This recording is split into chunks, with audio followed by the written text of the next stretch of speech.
Donna and I just recently returned home from an incredible mission trip to Lima, Peru. The orphanage is called Comunidad de Niños Sagrada Familia. It's the Sacred Family, a community of children.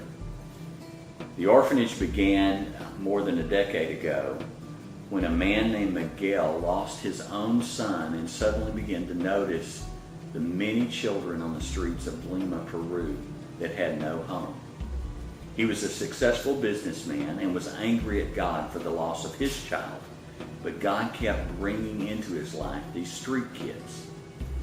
Over time, he began an orphanage. Now the orphanage has grown to more than 830 children. We had planned to go on this trip for almost a year, but the closer it came, the more I was afraid. And the reason that I was afraid was because I knew I was going to be changed. And that's what happened. And when we got there and we were waiting for the children in the chapel, and they all came and welcomed us with a hug and a kiss and smiles on their faces, I knew that God had brought us there for them to show us their love and for us to show them our love and to become part of their family. But the challenges are great. These orphans come from all over the country and they refuse no one. Any child is welcome. Our experience was incredible. We began each day with a long bus ride from downtown Lima out to the moonscape surroundings where the orphanage was found. When the orphanage was originally begun, it was the only thing out there. But now, shanty towns are growing up all around it. Another thing that is memorable to me is the little ones and how they would cling to you and just crave one-on-one attention, someone to tell them they were beautiful and special and loved, and I'm not sure they get many opportunities to have people tell them that. Not that the house mother's not wonderful, but when you're a house mother of 41 little girls from ages 3 to 5, there's not a lot of time during the day for one-on-one attention. So clinging to us and just hoping for a word of love from us,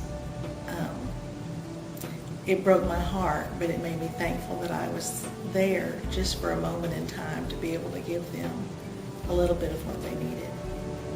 When we returned home, we were exhausted and tired and couldn't think about doing this again. But over the course of the next few days, the faces of those children, their stories, their hugs, and their cries called back to us. So next year, when we return, Lord willing, to Lima, we hope that some of you, a part of our Southern Hills family, go with us. We want you to be a part of God's sacred family that ministers and loves and is built into something special in Lima, Peru. All the little girls were precious to me, but two especially grabbed my heart. The first one was a little girl named Araceli. She was probably about 3. They're not sure of her exact age because she was rescued from the jungle after her mother died. She wore a little white cap on her head every day, and she had chubby little cheeks that were just, you just had to kiss them because they were just so precious. She loved to sit in my lap. She loved to sit in Phil's lap. She just wanted to be snuggled. And of course that grabbed my heart. The other little girl that I especially grew fond of and grew close to was named Gladys. And she was actually one of the older girls in the casa. She was probably about 9 years old, and she was selected, I believe, to stay in the casa to help the house mother. All the children there have jobs to do, and I believe that that was hers, to stay and live in that casa because she was a little mother. She was very kind and soft-spoken, but would love on those little girls. When they needed someone, they would run to Gladys, and she would help them. And she also helped us in the day-to-day activities that we had with the children. But she also wanted a mother. She wanted me to be her mother. And I would have loved to have been her mother. But that was not possible. And that broke my heart. So, even though it was a hard adventure, it's one that will always be in my heart.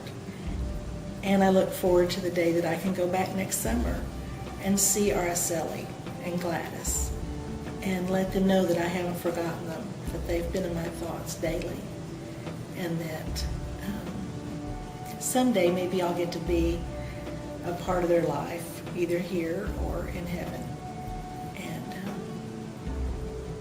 kiss them goodnight and tuck them in,